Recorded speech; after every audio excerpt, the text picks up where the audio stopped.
के भयो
साथीहरु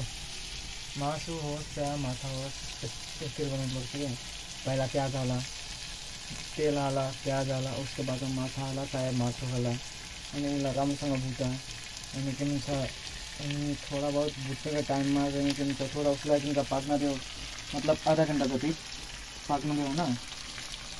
अनि त्यसपछि के भन्छ त्यसमा मसला हाला टमाटर हाला प्याज हाला प्याज त पहिले हाल्नुपर्छ टमाटर हाला मसला हाला मसला जति पनि नुन खुर्सानी त्यो हाला अनि बादमा थोड़ा अझै उसमा पाक्न दियो अनि बनिन्छ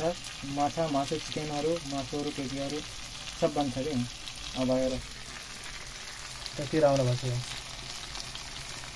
मलाई यस्तै बनाउन पसन्द लाग्छ कि मैले इन्डियामा काम गरेको हो के त्यसैले मलाई यस्तै बनाउन मन लाग्छ अब अरूले त कसरी पकाउँछ म आजलाई बताउँछु पहिला उनीहरूले प्याज हाल्छ अनि टमाटर हाल्छ अनि सबै मर मसला एकैचोटि हाल्छ किनकि म त्यस्तो गर्दैन कि पहिला